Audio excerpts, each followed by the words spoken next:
will bless us, we will be able to bless you as well as we read and understand your words. Give us, Lord, power, give us boldness, and Lord, as I share your words, I may be able to share it from you, Father God. May the words I will be speaking, Panginoon, will be coming from you. Lord, help me, Holy Spirit, be with me today as I share your words. Bless us, O Lord, and we are grateful. This is I ask and pray in Jesus' name. Amen and amen. Praise God. Babasahin ko laanay it. I will tatagalogin ko para makaintindi si Teya. Teya, mag-ano ka ng Bible mo ng Salmo 139. Para makasunod ka doon yun sa Old Testament. Salmo 139 yung babasahin natin.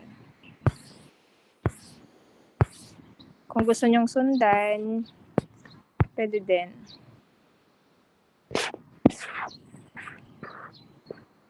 Okay. Ang title ng share ko sa inyo ngayon ay, paano ba sa Tagalog? Sa English, God never made a mistake in creating you. Hindi nagkamali si God sa paggawa sa atin. So, para ma-remind tayo na si God, ang ating Panginoon, ay hindi nagkamali nung tayo ay kanyang nilikha. Babasahin ko ang Salmo 139, ang karunungan at kalinga ng Diyos. Panginoon, sinisiyasat niyo ako at kilalang kilala. Nalalaman niyo kung ako ay nakaupo o nakatayo. Kahit na kayo ay nasa malayo, nalalaman niyo ang lahat ng aking iniisip. Nakikita niyo ako habang ako'y nagpapahinga o nagtatrabaho. Ang lahat ng ginagawa ko ay nalalaman ninyo. Panginoon, hindi pa man ako nagsasalita ay alam niyo na ang aking sasabihin. Lagi ko kayong kasama at kinakalingan niyo ako sa pamamagitan ng inyong kapangyarihan.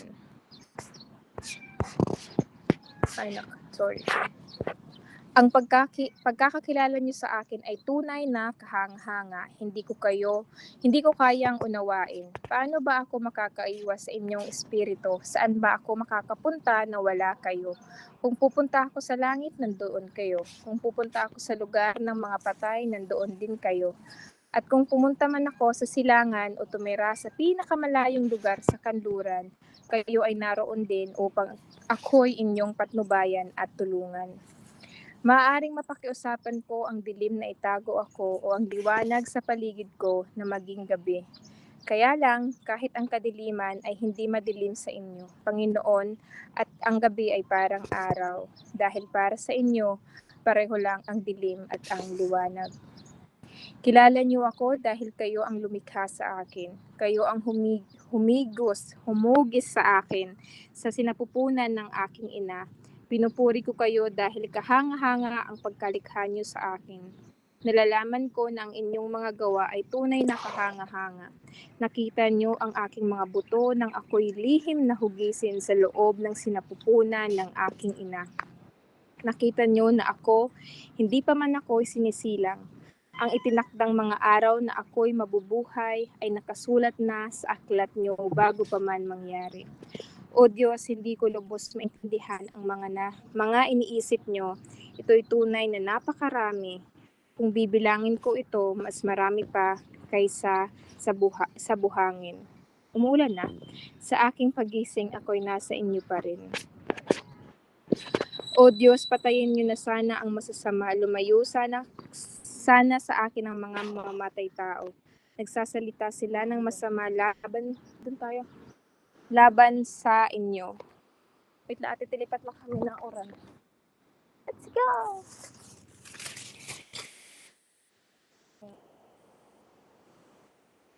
Wait lang, umuulan eh.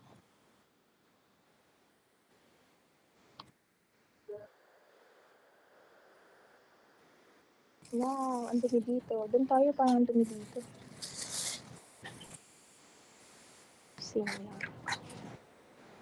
Sorry. O Diyos, siyasatin niyo ako upang malaman niyo ang mga nasa puso ko. Subukin niyo ako at alamin ang aking mga iniisip. Tingnan niyo kung ako ay may masamang pag-uugali at patnubayan niyo ako sa daang dapat kong tahakin magpakailanman. Amen. Thank you Lord sa word. Diba sabi ko sa inyo, ang title ng share ko ngayon is God made no mistakes when He created me, when He created us. So, diba, lalo na po sa generation, in today's generation, hindi ko alam kung naririnig niyo yung kanta na, naririnig mo yung pop song na, God, what have you done? I am a pink pony girl. Napaka-ano niya, trending niya sa generation namin.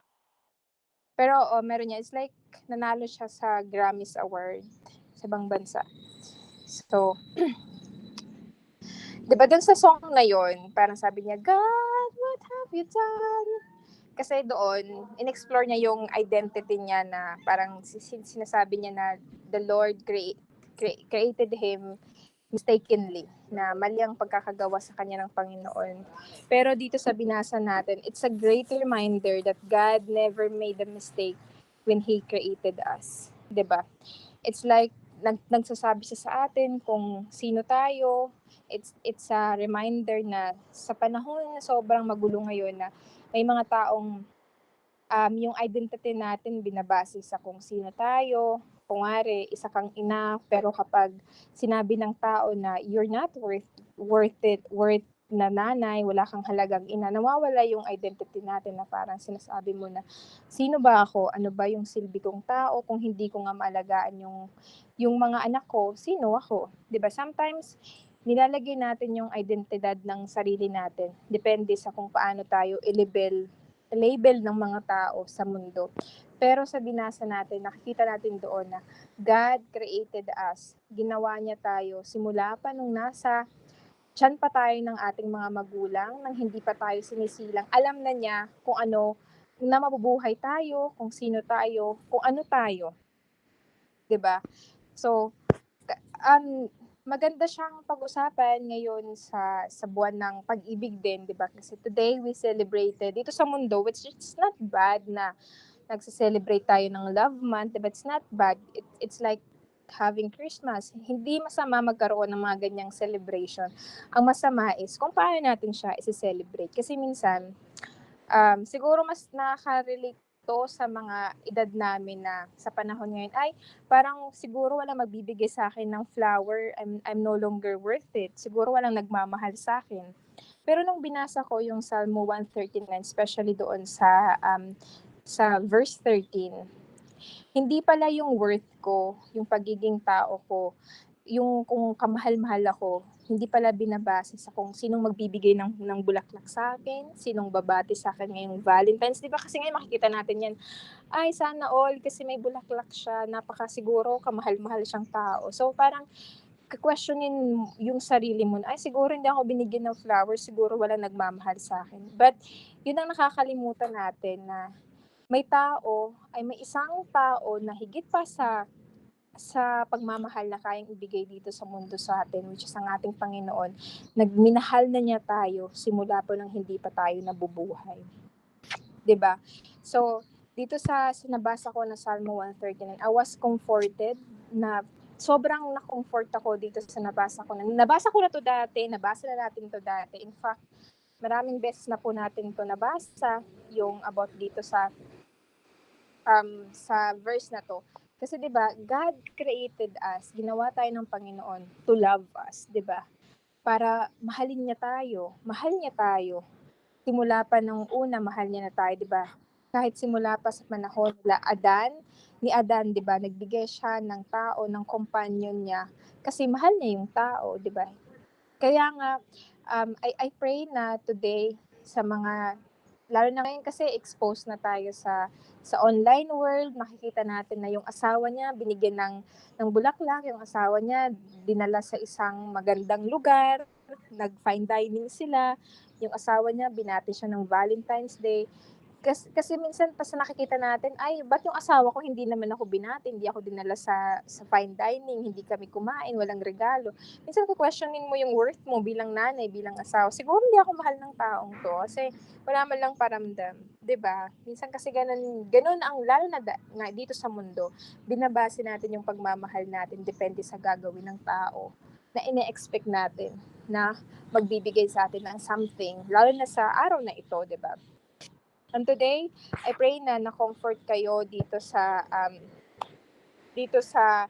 binasa natin na may Panginoon tayo na nagmamahal sa atin, na di ba sabi nga dito ni David na kahit saan siya magpunta, hindi niya kayang takasan ang spirito ng Panginoon. Di ba ganun talaga si Lord? Kahit tayo na yung lumalayo sa kanya, He will keep on chasing us, di ba? Lagi niya tayong susundan, laging nandiyan siya sa atin. Di ba remember, during those days na, di ba may mga testimony tayo na lagi natin sinasabi na ano, o nga no, dati hindi ko pa sinusunod si Lord, pero grabe, ginawa niyang mabuti yung buhay ko. He kept me safe. 'Di ba may mga testimony tayo na noon pa man nandiyan na talaga si Lord sa akin. 'Di ba? Hindi natin tatakasan ang glory ng Panginoon. Pero nasa atin na 'yon kung paano natin tatanggapin yun, di ba? Sabi ko nga sa inyo na nandiyan ang Panginoon na nagmamahal sa atin. And I pray na tayong lahat dito na sa araw na ito, which is today is Feb 14, kasi nung before, nung hindi pa ako Christian, lagi kong sinasabi, ay sana all may flowers, sana all may chocolate. Kailan kaya ako makakaranas ng ganyan? Sana all maganda. Ganun yun eh. Ay, taray, siguro hindi kayo magaganda kasi wala nagbibigay ng bulaklak. 'Di ba ganun? So, ngayon na Christian na tayo, ngayon na Christian na ako, I am no longer jealous. Hindi na ako naiinggit sa mga taong um, nakikita ko who receives flowers, chocolates. Kasi may tao na makakapagbigay pa ng higit pa sa kasiyahan na meron sila ngayon, which is ang aking Panginoon na nagmahal sa akin simula pa nung hindi pa ako sinisilang sa mundo. So, yun lang yung masishare ko ngayong araw, and I pray that na-bless kayo. So, magpipray muna ako ate before ka mag-share, ha? Sige. Let us pray. Lord, we thank you, Lord, for your word today. Thank you, Jesus, that we are comforted, oh Father God, by your love every day. Thank you, Jesus, that no matter how far we run from you, Panginoon, kahit saan kami pumunta, magtago sa iyo, Panginoon, you keep on chasing us. I thank you, Lord Jesus, that you loved us kahit pa ng mga panahon, hindi pa kami sinisilang, Panginoon. I pray, Lord, na ikaw mag-sustain sa love mo yan. I pray, Lord, na hindi kami magsunod sa mga daloy dito sa mundo, Panginoon. I pray, Lord, na lagi naming tandaan na ang pagmamahal mo para sa amin ay masigit pa, Lord, sa pagmamahal na kayang ibigay ng mundo. Kasi sabi mo nga sa mga salita mo na hindi mo ibibigay kung ano ang naibibigay dito sa mundo, Panginoon. Dahil ang pagmamahal mo ay hindi namin masusukat, Panginoon. Thank you, Father God, that today I know that we are celebrating love here in earth, but we pray that we continue to celebrate the love that you have given us, Panginoon. Thank you, Jesus. Maraming salamat sa mga salitang aming natutunan ngayong araw. Naway mabless ka po, Panginoon, at tulungan mo rin po ang bawat isa dito kung paano kami magiging blessing sa bawat isa. Thank you, Jesus. This is I ask and pray in Jesus' name. Amen and amen. Good morning. Morning, ate.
Pagbanasa.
Thank you, ate. Praise God.